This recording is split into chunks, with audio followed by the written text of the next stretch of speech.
This is Kate Hancock in our Inspired by Her podcast. And today I have my beautiful forum mate.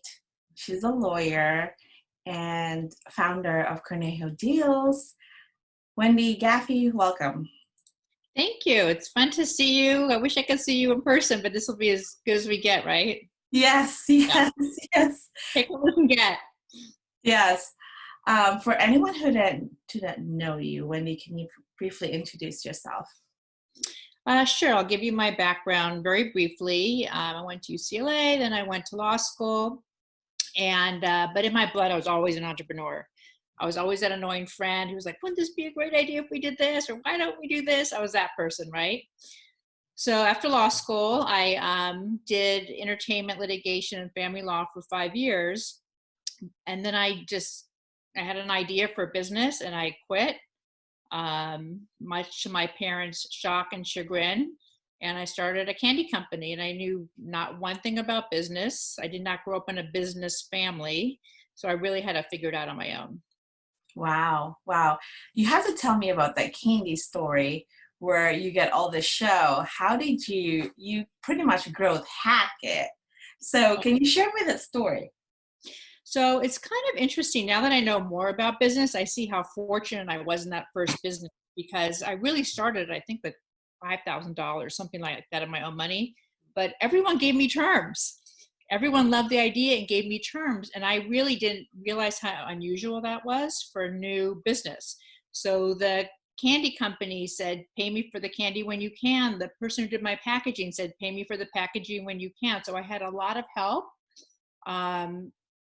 with that. I was also fortunate. We really relied a lot on publicity. This is pre-internet, for not to age myself, but the pre-internet days. And so you really, if you had no money, you had to rely on publicity and PR. And so we had a publicity plan, which worked. Wow. And so, but Wendy, where did you grow up? So I was a Valley girl. Do you remember that song? Valley girl, for sure. Right. So that was me. So I grew up in the Valley. But my parents are from the Midwest. My parents are from Cleveland, so I think a little bit of that Midwest mentality is always, impacted me and affected me. Yeah, in a positive way, I think. Yeah, and I know your dad is a lawyer too, right? Yeah, my dad is a family law attorney. He's very well known really nationally. And he's still practicing, and he's 82 years old, and he loves it, and he's still doing it. He doesn't divorce people like me. He divorces like really rich people. Yeah, I know. I remember our first forum meeting. You were gracious enough to invite us in his All office. right, you were in his office. That's right. That's beautiful. There's some beautiful painting. And Wendy, what is the best memory of your childhood and the worst? So I would say the best was 6th grade. Mm-hmm. I was a really shy, quiet, introverted kid, and I was lucky to have a 6th grade teacher named, we all called him Mr. Y, and he really gave me a lot of confidence and brought me out of my shell, I think. And he was really, of course your parents do, but when you have another person see you, and recognize your talents or possibilities, it gives you, I think, more confidence than what your family's already, they have to love you, right? So It was like the outside person. And so I think that gave me a lot of confidence. I actually tried to find him. Wouldn't it be cool if you can go back and thank your old teachers? Yeah, I have that one teacher too. I remember she always give me snacks, even though we're not supposed to. She just, I did search her, and then I think her daughter told me that she died already. So I'm kind of sad, but I still remember that very good teacher that really motivates you and believes in you, right? Right. So I think that that really had a big impact on me. Looking back, at the time you don't know, but looking back, I think that had a big impact on me. And the worst memory is kind of interesting because it really didn't happen so much when I was a kid. How do I explain this? It's my parents were married for a really long time. They were married for 34 years, and we had we thought they had a fine relationship. Like we really thought we were growing up in a Brady Bunch type of family. And a week after I got married, my parents told us they were getting divorced after 34 years. And it was a shock of not knowing. It's sort of like, I can't even really think of analogies. Whatever you thought was real, all of a sudden wasn't real anymore. And you really kind of start looking back and questioning what was really real growing up and in terms of my life and what I saw.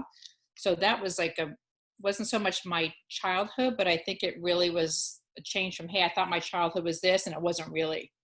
Wow. And thank you for sharing that. And did you have any heroes or role model when you were a child? Yes. So you might find this unlikely because I think people look up to actors or actresses or politicians, and that wasn't my case. We had uncles that we were really close to, great uncles. So my grandfather's brother was a judge, and he really probably had the biggest impact of me of anyone. He walked through the world fearlessly. Wow. He would go up and talk to anybody. He was so warm and genuine and unfiltered, and he lived life every second. He lived life like every day was the last day, right? And I think he had a really big impact on me. Wow, that's beautiful. Is he still alive? No, he'd probably be like 100 years old now. No, but growing up, he really was a big part. He didn't have his own children, so we were really like grandchildren to him. But he was a really big influence on me and a really big role model. Yeah. Wow. And when you were growing up, do you always wanted to be a lawyer? I don't think I ever really wanted to be a lawyer, to tell you the truth. But I always was interested in the law, and I was always interested in things like politics and writing and thinking. And I tend to be a very logical thinker. And so the law really appeals to me in that way because there's a lot of logic involved. There's a lot of looking at things from various sides. And so I think that really appealed to me. But I think in my heart, I always thought I'd be a lawyer for a short time, and I always thought I would do something else. Wow. Okay. And Wendy, how did you, what was your journey like to get where you are? So my journey was kind of like this. Like every entrepreneur you probably talk to, right? I always say it looks like the graph of the stock market today, right? Like, yeah. So, it was definitely not a straight line by any means. One thing I've learned about myself is I kind of have a 5-year attention span of doing things. So I practiced law for 5 years. I had my candy business for 5 years. I was a writer pretty much for 5 years. The longest thing I've ever done is the business I'm in now. And now I really want to add something else to it because I just feel that itch to do something new. Wow. And can you tell me how did you come up with the name of your company, Cornejo Jail? Oh, actually, my brother's my business partner, and he gets credit for that. Mm-hmm. We live in the Cornejo Valley, more so he does. And his idea was really to have a Groupon type business that served a local community.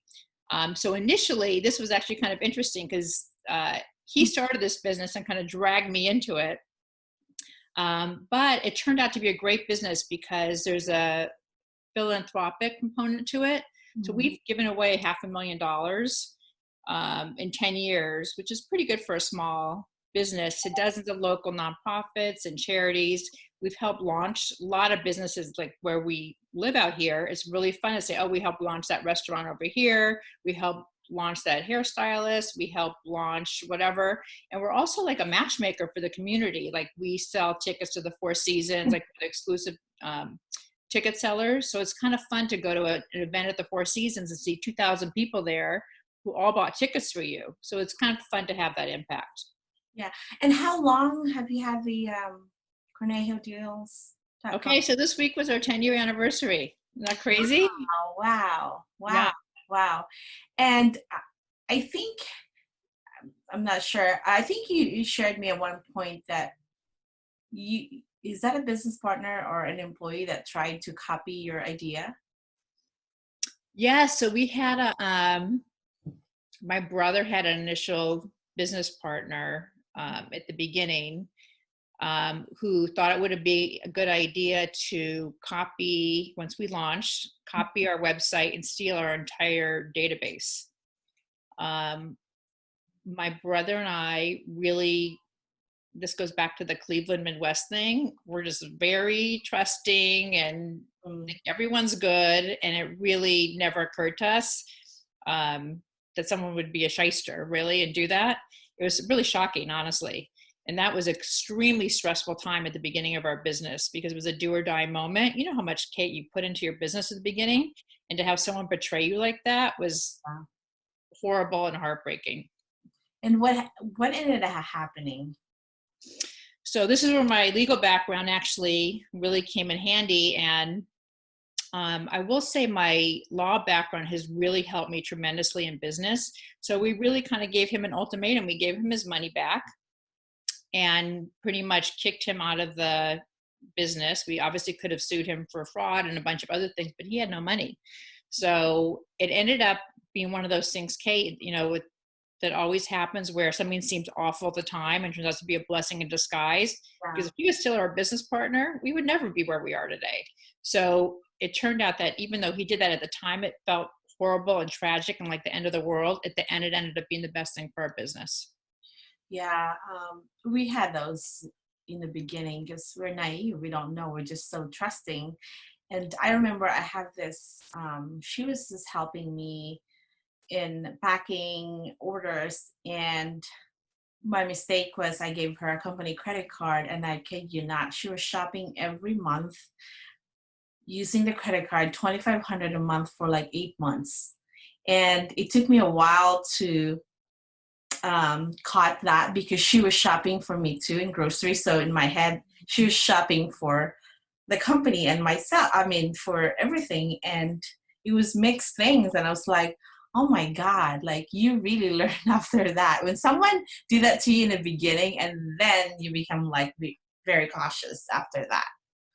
Right. Yeah. And actually, I guess you're kind of lucky if you get away with $2,500 a month or whatever, because you always hear stories about businesses have people embezzle millions of dollars from them. And it's people you never think, right? Yes, it's always it's always a surprise. It's not like they walk, you know, you're expecting the person to walk in with the mask and the gun. Then we know that they're the bad guy, right? It's always someone working next to you, or it's just so crazy. And I mean, you look how many entrepreneurs you talk to. It's not a rare story, right? Like everyone has some type of thing like that. Yeah, absolutely. So, Wendy, what's your typical day like now? Oh, COVID day? COVID day, yeah. My COVID schedule. Well, my son is home from Boston University. His senior year is supposed to be in Boston, and he's now doing it on the couch in the other room, probably as we speak.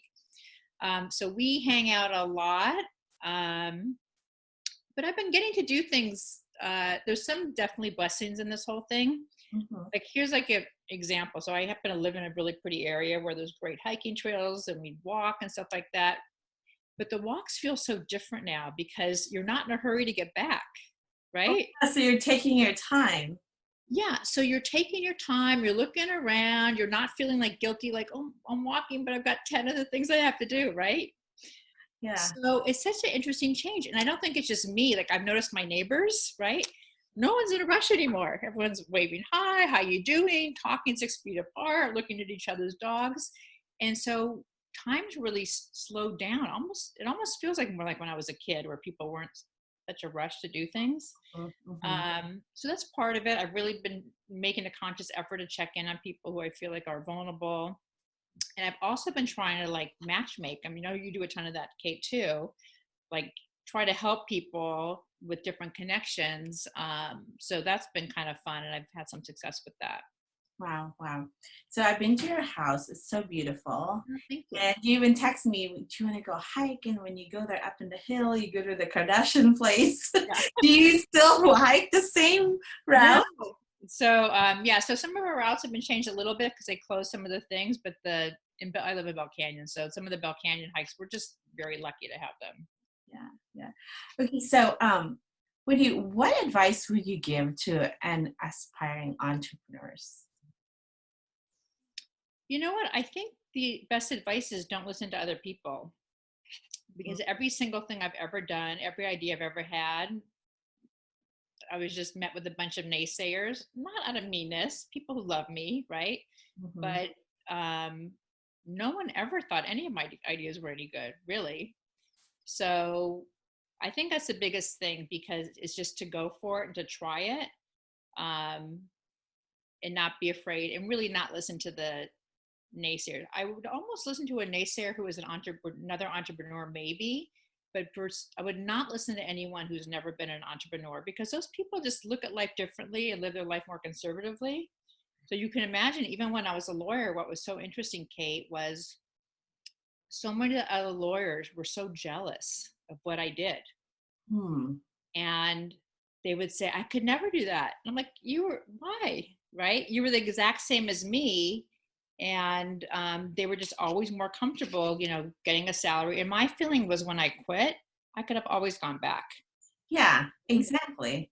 And that's what I would say to them. Like, so if you take 2 years off, you're going to go, you can go back and be an attorney. But it was very interesting. I don't know if it's the prestige or the stability or the salary or not having enough confidence. I don't know what it is, but that was very interesting. I think these people are obviously all very bright. But it's a fearless component, and you've had so much of that, Kate, so how would you explain it? Not that I'm supposed to be interviewing you, but how would you explain, like, where did your fearlessness come from? Because I think of you as so fearless. Well, I think for me, I have, I'm not afraid to take the risk, because what do I have to lose? I came from nothing. So I'm just gonna try I don't overthink things. I just rely on my gut feeling. Okay, I look at data. Okay, this sounds really good, and I'm feeling really good about it.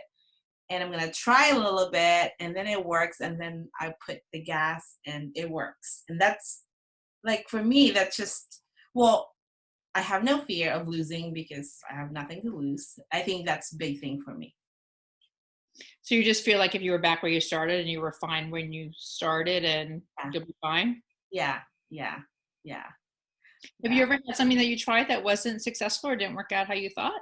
Yeah, oh my God, I tried this one. The very first one, I thought it was a good idea. I did that experiential marketing and hiring promo person to do events, and because I used to do that, and it was so hard, because it requires so much operation, and you have to, like, it takes so much of your time, and you ended up not making any money.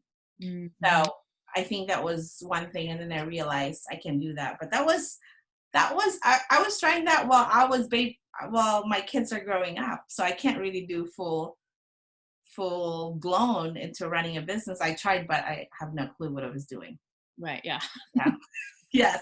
But it's not until I was doing different things, and I learned as I work, and I put things together and combine my knowledge into one.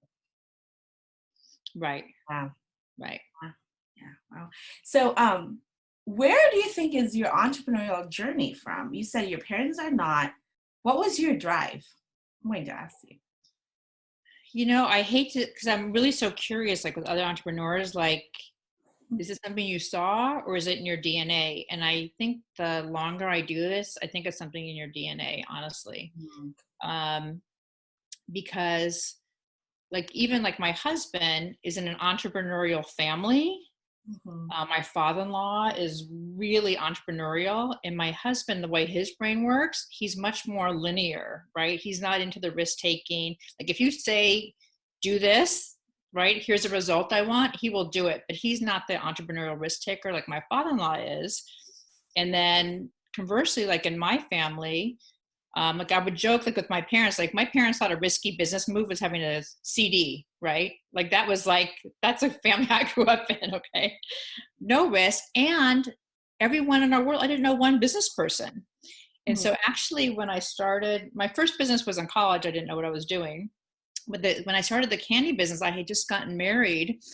And my father-in-law would ask me questions like, well, what's your net profit margin? I'm like, I don't know what you're saying. Right. Well, what's your overhead absorption? I'm like, I don't even know what that means. I have no idea what you're talking about. So I really didn't I had no one in that world to look to or to ask to. So I just think it's like the way my brain works, like even with other people's businesses, like I'm just so interested in business and ideas. That's the fun part about me. Running a business to me is not that fun. Coming up with the ideas is really fun, right? Yeah. It sounds like my husband. Oh my God. He is an idea man. And so he would come up with different things and I would shut.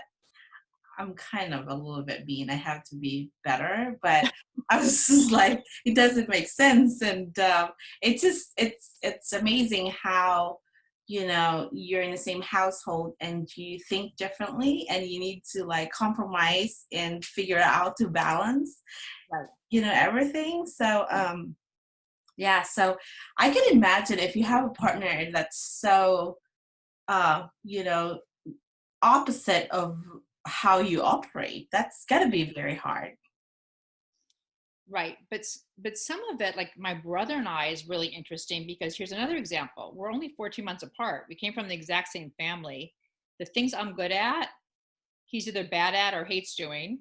And the thing that he's good at, I'm either bad at or hate doing. So it's so interesting that we're here, two children in the same exact family who grew up literally a year apart, that our strengths and weaknesses are so different. And I think in a business partner, that's the one thing I've learned, because it's the first time I've had a business partner. It's so helpful to have somebody who complements your weaknesses. Yeah. And I think that you really have to like each other is a very important thing. You have to really like that person. That's what I'm hearing now. Like, Yeah, I think, yeah. And I think the thing we do have in common is we're both super laid back, right? So if you had someone who was like super neurotic all the time and you're laid back, that would be really hard to deal with. But because we're both, laid back and calm and don't yell and that type of thing, that part's very complimentary. that's very good. Have you ever had a business partner, Kate? No, I can't. My husband helps me. He's really good he's a good integrator.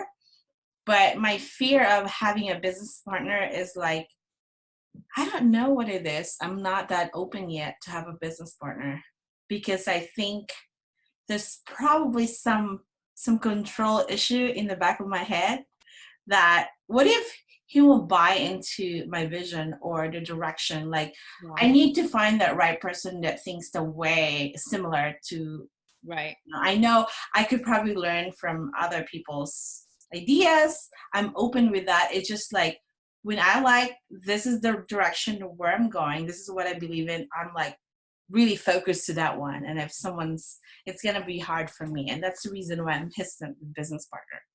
Yeah. Mm-hmm.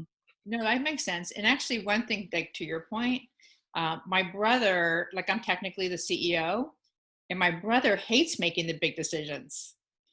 Wow. So my brother, if there's anything big, is like, you decide, you decide, you decide. So it kind of benefits me because it's that control thing. So maybe it would be tough to have somebody who like really butted heads with you, who really wanted things in a different direction. You're right. I'd probably have trouble with that. Yeah. Yeah. And, what have been the biggest challenge you've had to overcome? With business or with everything? Business. Yeah, with business.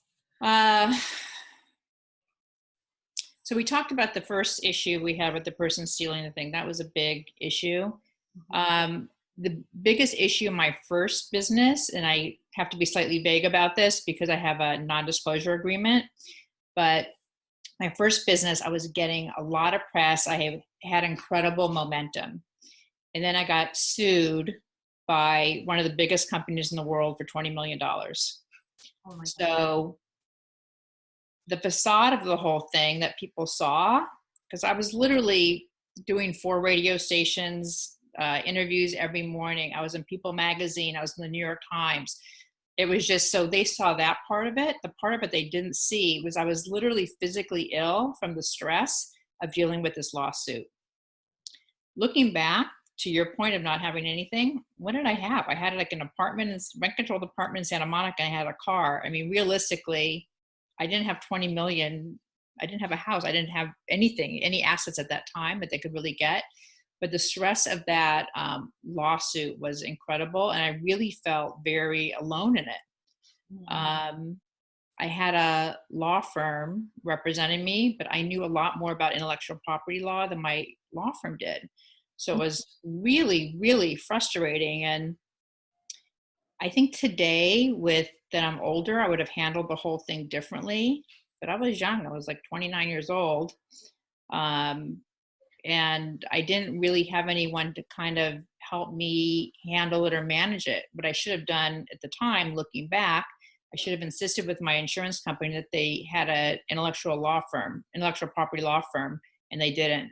But I was not as confident then as I am today. Today I would insist on it. Then I was intimidated by a bunch of people who were in their 50s and 60s and telling me what to do.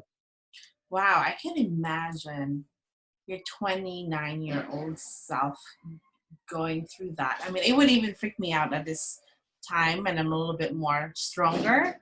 Right. But do you think like that have been a really big impact on you as far as decision making or how you get a handle with crisis? Yeah, I think it did have a impact. I mean, one thing that it taught me is I was kind of, I don't want to say cocky because that's not the right word. I was sort of idealistic. Mm-hmm. I was in the right, and I sort of thought that idealism would win. And now I'm a little bit more of a realist because of that experience. What happened to that? It ended up, did you guys settled, or what's the end? We ended up settling the suit, and it was actually kind of interesting because, you know, at the time I told you I was very idealistic, and I'm talking to my father who's a lawyer. I'm like, I'm going to the Supreme Court. Okay, you're not getting away with this. Okay, the whole thing, right?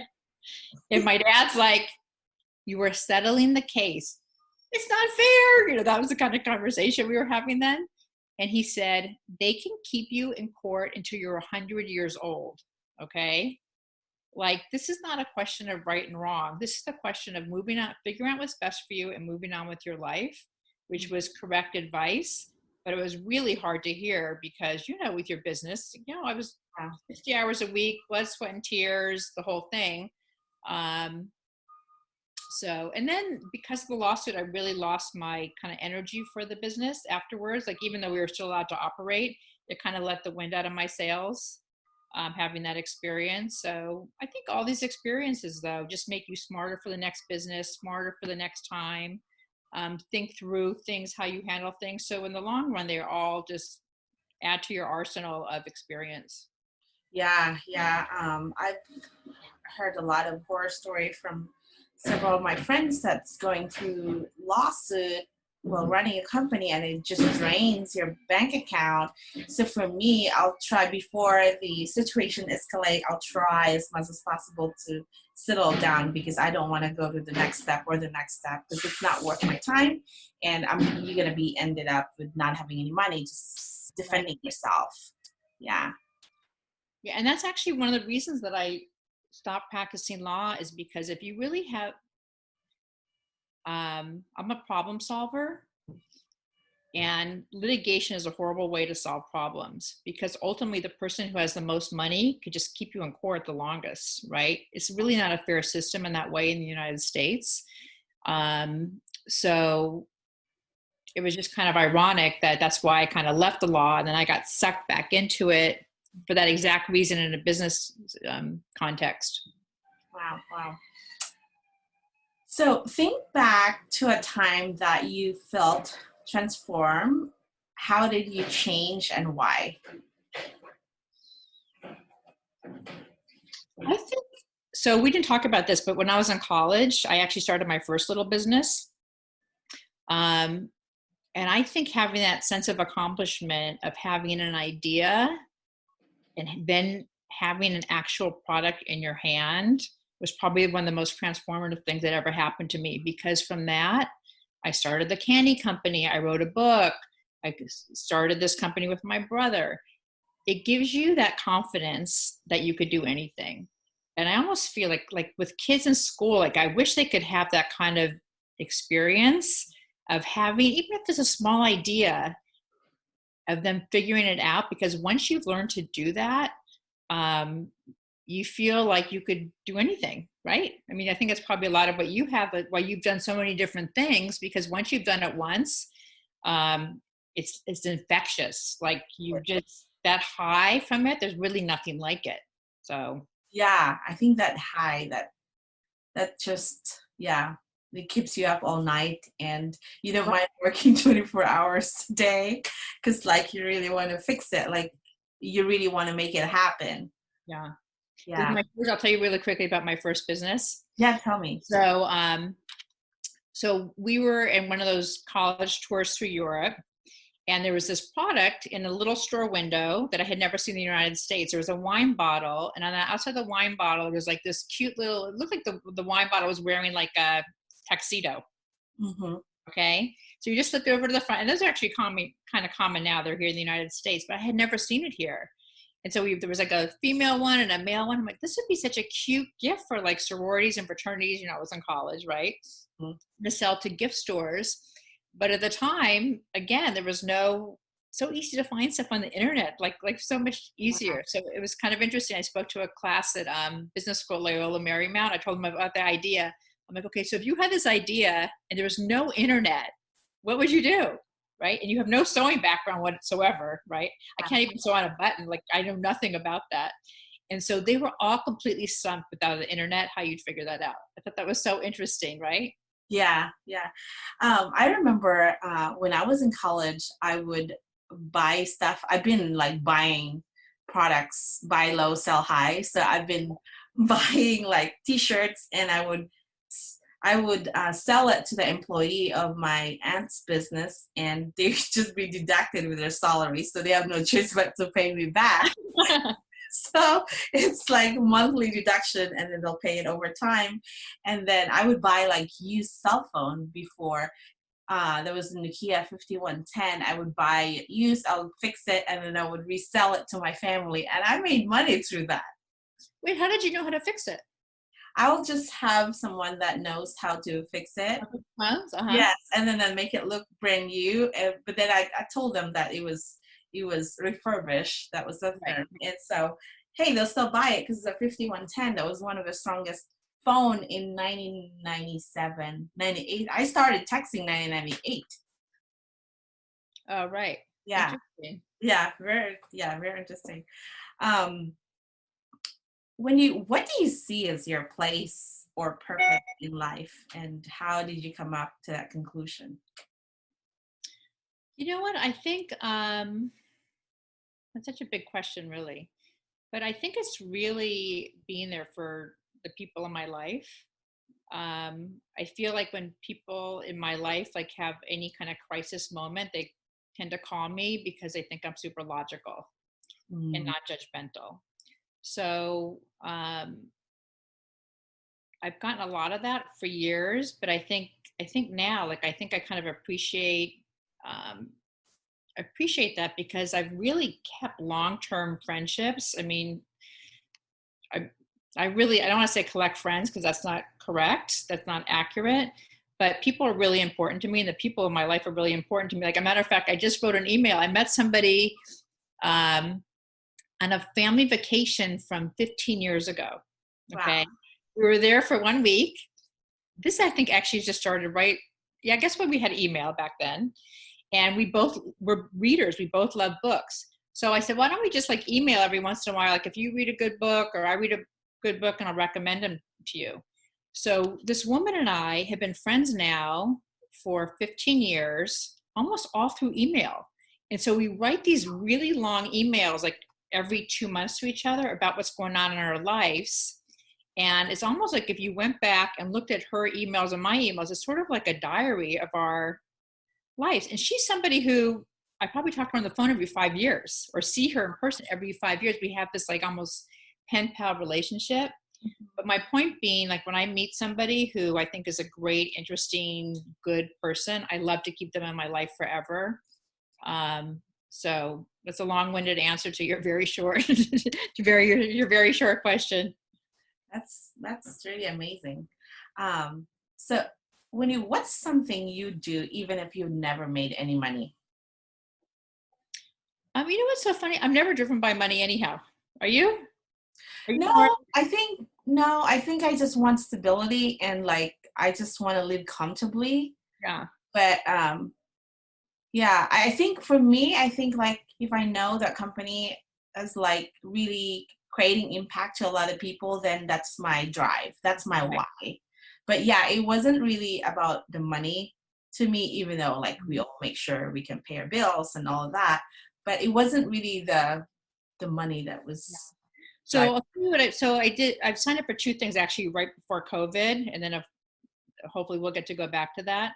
But one thing that I'm really kind of passionate about, I feel like I was very lucky in my childhood and all the opportunities I had. And I feel like my children have also been very, very lucky in terms of the education they've had access to. And not most kids don't have that type of, or not as fortunate. So I just signed up actually before COVID happened to tutor kids who are in the foster care system or who are homeless, who don't have any school stability. And my why with that really is I see how much time and effort I put into my own kids when they were in high school. My daughter has a little bit of ADD, and really what it took for her to, she's doing great now, but to get her in college and to focus was really, really hard. And I thought, what if she was born in a different family, didn't have the time and resources that we did? She could be completely lost. She's super smart, but she probably would have been like a D student, type of thing. And then when you have that experience and your confidence is shattered, and I just picture all these kids out there who don't have that same kind of opportunity. So I would really like to help them. And I also signed up, there's something called the Harriet Buhai Center for women who are going through a divorce who don't have assets for a divorce attorney, to help them through the process. A lot of them are dealing with, abuse at home, verbal or physical, have really nowhere to turn, need help with the legal system. So I signed up for that as well. Wow. Wow, that's wonderful. Well, speaking about ADD, I wasn't diagnosed until I moved to the US, but when I was in high school all the way to college, I couldn't focus and I felt so dumb because nothing really absorbs in my brain except for like maybe one subject, but the rest, I feel like I have to work harder or like have to read a book and write everything. I would have this notes because nothing absorbs to my brain. And I feel so dumb because how is that my cousin is partying all night and we were classmates in college and I have to do work until midnight and they would come home drunk and I would cry because why do I have to work harder?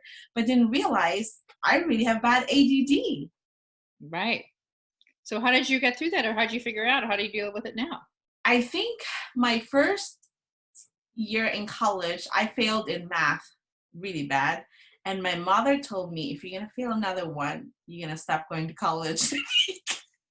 She was so rough and not forgiving.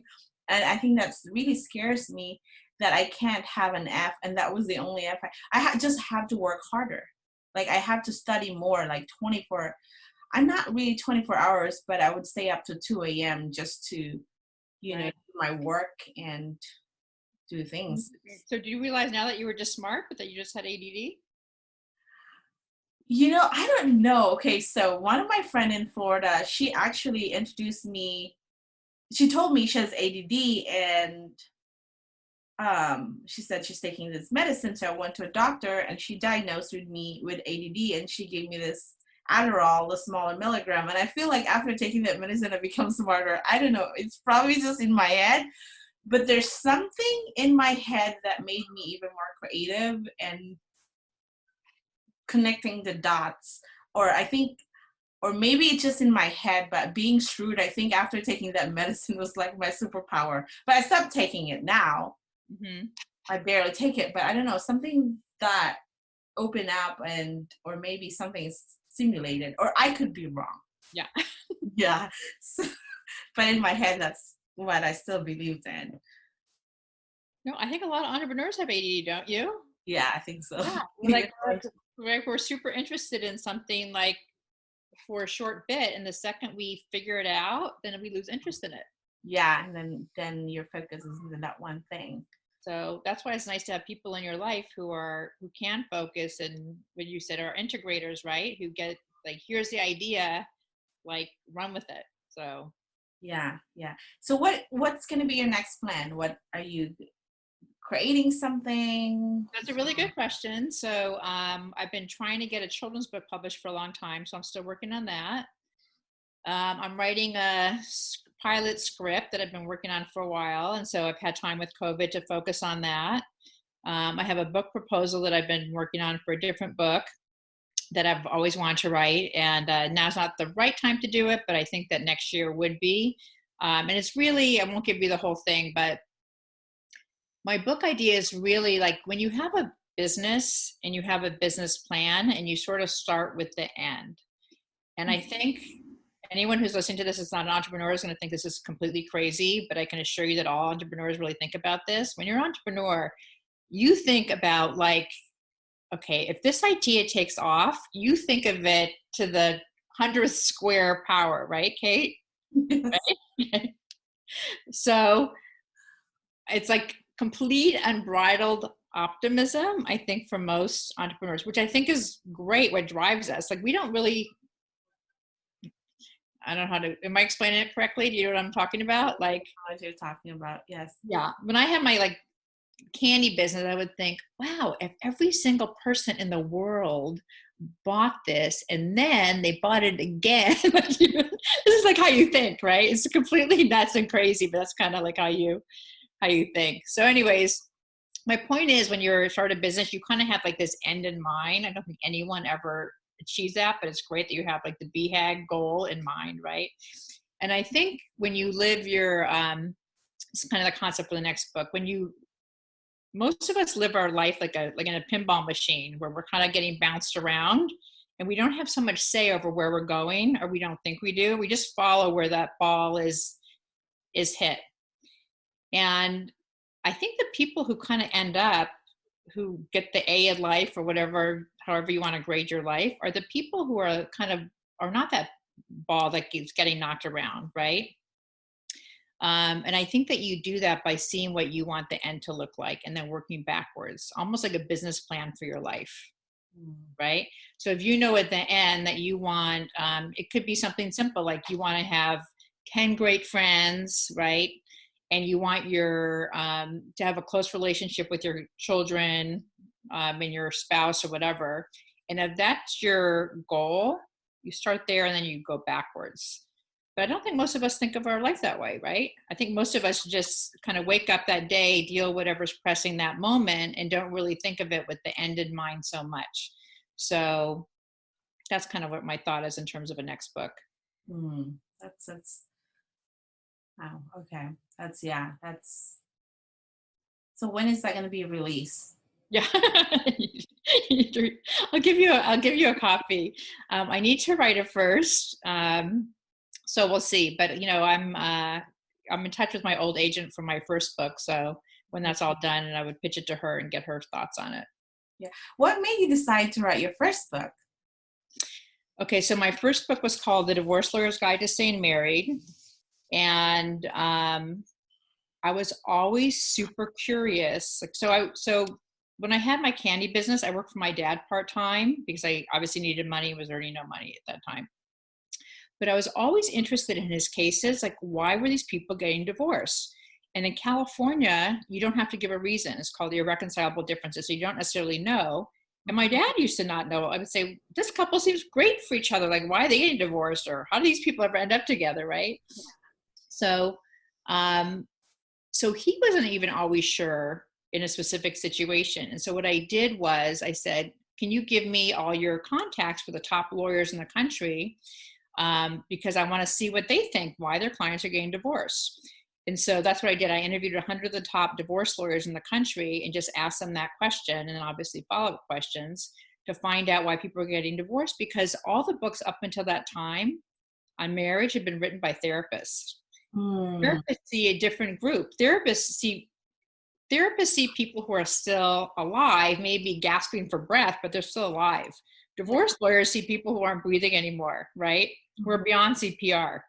So you see a different segment. Like the example would be like, if you want to ask people, find out why people died, would you ask a doctor or would you ask a mortician? Exactly. Right? Doctors see most people who live. Morticians see only people who die. Same as divorce lawyers. So that's really why I got super interested in the topic. And then what was really fascinating was I can interview a lawyer from Alabama or an attorney doing the Manhattan divorces for $1,500 an hour. It's the same stuff, rich or poor, whatever. It's the same things. And so it was really, really interesting. Yeah. So what did you base on asking all these lawyers? What was the common theme? So there were a few common themes. I'll tell you the themes that some people know the common things like money and sex and different issues like that. Mm-hmm. But one of the most interesting things to me was what one lawyer told me. She said, every divorce comes down to a failure of expectations. And when she first told me that, I was thinking, you just want to get me off the phone. That's like the worst answer ever, right? But the more I thought about it, the more I think she was right. She's like, what were you expecting when you got married? And one lawyer says something similar. He's like, if you were expecting a high school marching band, you got like an okay marriage, but you were only expecting a high school marching band, right? That's great. If you were expecting the LA Philharmonic, right, and you got the high school marching band, you're not so happy, right? Yeah. So they really talk about like when you get married. So especially people tend to get married young or without experience. And kids completely changes the whole dynamic of everything, right? So houses, kids, mother-in-laws, like you're in this little bubble when you decide who you're going to marry. Mm-hmm. So I think that's a lot of it. So like some examples would be, let's say you were both partiers when you were single and you were both partiers, you're both fun, and then you get married and then you have a kid. Well, suddenly being married to a partier and you have a child to raise, not so great, right? So your expectations were always like, hey, when we have a kid, we're going to stop partying and we're going to have real jobs and we're going to have a house. Well, if the other person's not on that page, right? Or think of any expectation. Let's say you married somebody who was a workaholic. Well, maybe your expectation was, oh, as soon as we're married and have kids, they're going to come home, and no, So I thought that was kind of an interesting lesson I learned from writing the book. That's actually right. Now that you mentioned that, it is the expectations that majority people stay out of marriage, wanted to be out of marriage. Right. Like think of your friends who've gotten divorced, you can almost always trace it back. And so like, even though something, let's say you say it's money, mm-hmm. Yes, it's money, but it's really what you were expecting to happen with that money later. Right. Yeah. And which is why rich people, if it was only money, rich people wouldn't get divorced. That's true. Right. Have all the money in the world. Right. So it's a lot more complicated than people think. So for example, with money, what I learned was, and this is actually really relevant today with what's going on with COVID, because people's finances are going to be like this now, right? Mm-hmm. So people do really well like this, even if they're not making a lot of money, but it's consistent, they do really well with that. So that's why after like the dot-com crash, what was that now, 15 years ago? Mm-hmm. People who live like this and were fine, but then were living up here and then went back to this, tons of divorces, because it was really hard to go back, which is sort of ironic and interesting, right? Mm-hmm. So people do not do well with this. They do much better with this, is what I learned. Yeah. Wow. Yeah. And yeah, you're right about that, I think. And not only the change of a lot of things, finances, because people will be out of job, finding or being stuck in a small house in a day-to-day, and that annoys everyone, that's going to be cost a lot of friction to. Oh, it's going to be huge. And I think, another thing that I learned, I think this is going to be similar. I interviewed the lawyers in Florida after one of the hurricanes. Mm-hmm. And she said that people who lost their houses and now got a big check from their insurance company, they looked at their spouse and said, you know what? Now we could just take this money and split it, right? And go on our own ways. Like we were probably fine together, and maybe we'd never have gotten divorced if we still had the house, but taking away that, and now we have the opposite, interestingly. Now we're stuck in our houses.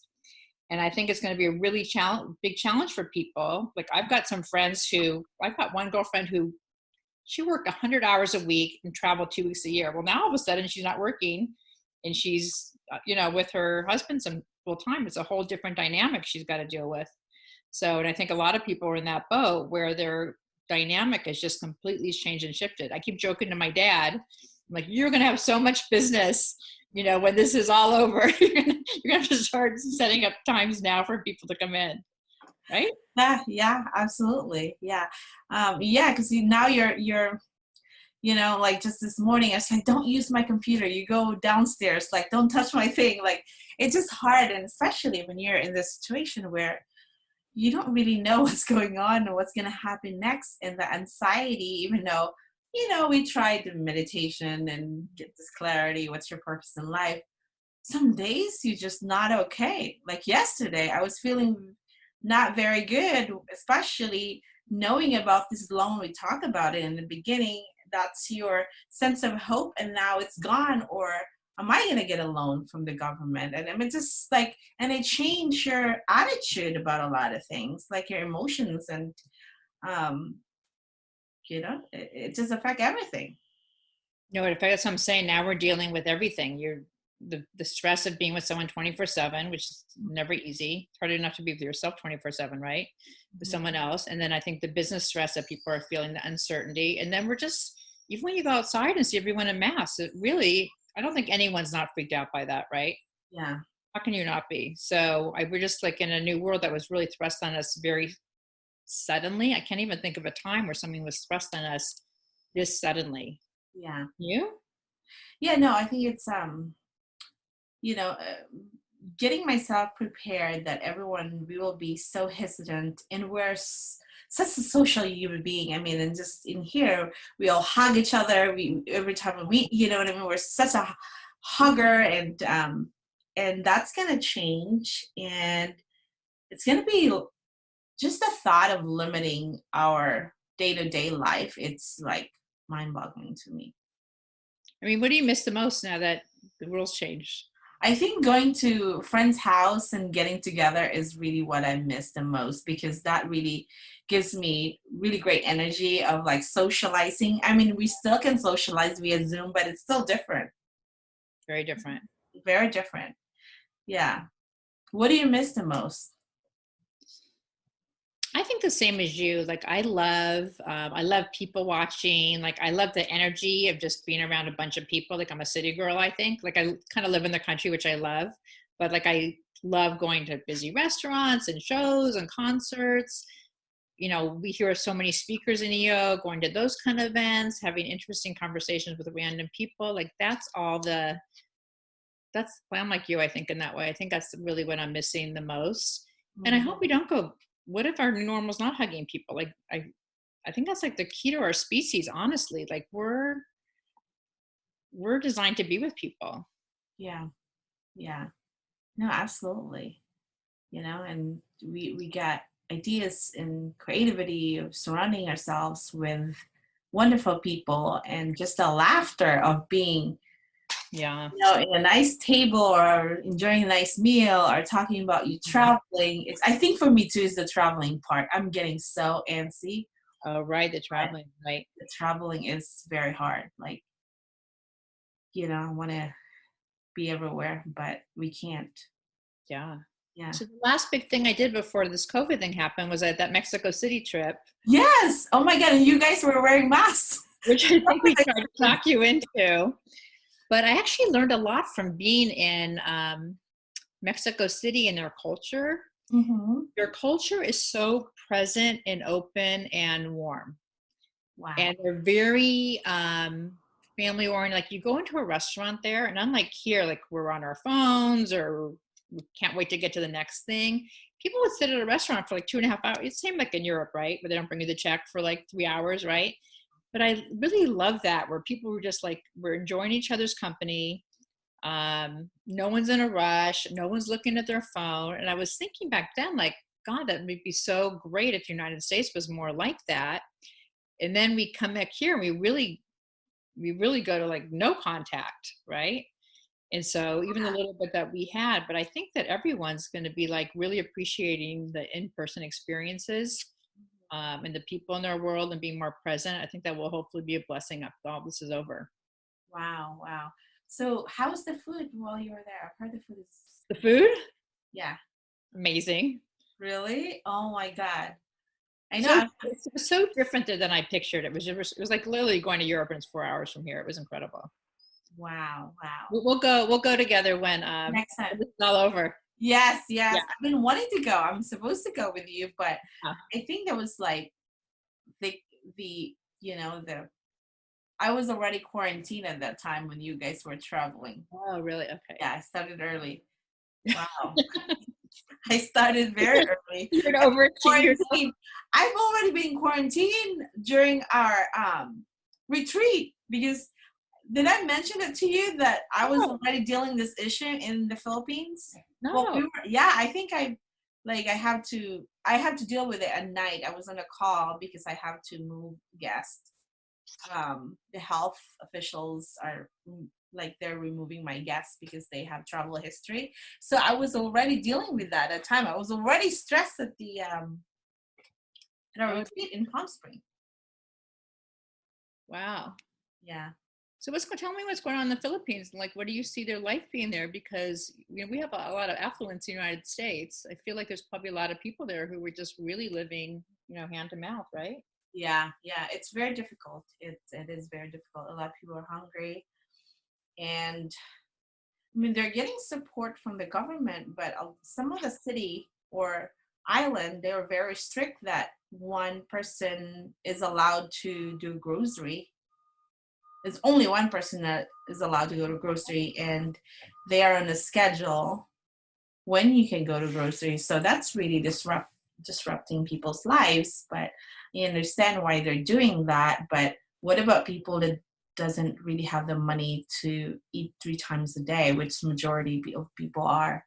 So that's a difficult task to solve. That's a difficult problem to solve. Oh, for sure. Yeah. Well, I think I mentioned I have my aunt. I think she's fully recovered now.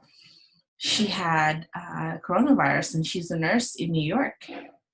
Oh, wow. So tell me about that.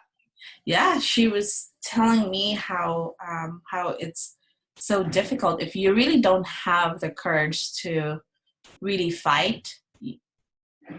And I asked her, she said she already got the H1N1 in the past, but this is even 10 times worse. Really? Yeah.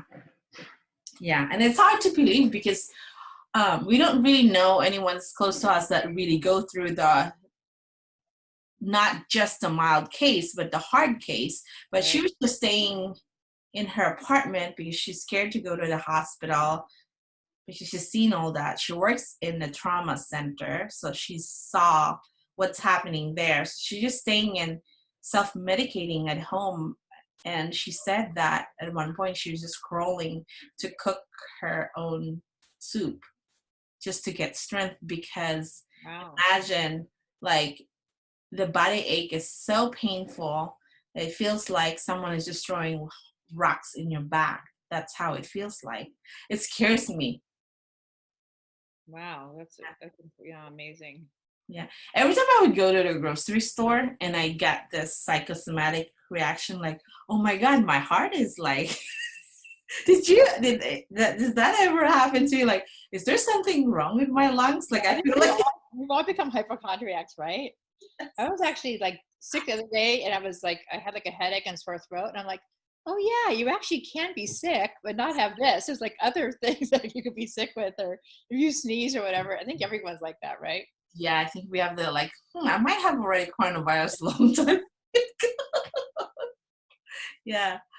Oh my God. So, Wendy, how do you want to be remembered? I think I really want to be remembered as a good daughter, wife, mother, and friend. Wow, that's wonderful. I could talk to you forever. I'm having so much fun. Are you having fun? Yes, we should do this every day. We should do this every day. I got so much today. Thank you for sharing all those tips and your books and your ideas. I learned so much. So thank you so much for sharing. So I really relate to you because I think that we both love new ideas. Right? And get a thrill from that. And I really respect, like, let's say you're Elon Musk, right? Or you're Steve Jobs and you're, building Apple. Like, I could never done that because once I built the first thing, I'd be like, okay, this is boring. Now what else? So you have the people who build these giant companies and have that kind of focus long term for years and years are really, I think, incredible. But I really relate to you because I think we're just like, wouldn't it be cool to try this? I think we're kind of in that mindset, which I love. So it's fun. Sometimes too, when I travel, or like I would go to the Philippines or Europe, and I see things like what you're seeing, like, oh, this never exists in the US. And I need to like knock my head, like, okay, stop thinking. This is another opportunity. I see opportunity everywhere, like, okay, stop. Just focus on what you're doing now and do that next time. Yeah. So I think that's a blessing and curse of being an idea person, right? It's fun to have all those ideas, but it's also a curse because it's really hard to focus on one thing. So Absolutely. yeah. Well, thank you so much, Wendy. Wendy, where can they find you? What's your handle? Find me on Facebook. I'm not very active on Twitter or Instagram, but I have Instagram accounts. I think I gave you all the contact information. So Instagram is just, I don't know how just Wendy Jaffe. I don't know how one of my kids must have signed me up early on. There's no way I could have gotten such an easy name. And then Facebook also just Wendy Jaffe. So. Well, thank you so much. It's so refreshing, and I enjoyed so much in this conversation, and we can do it again. Thanks. All right. Bye.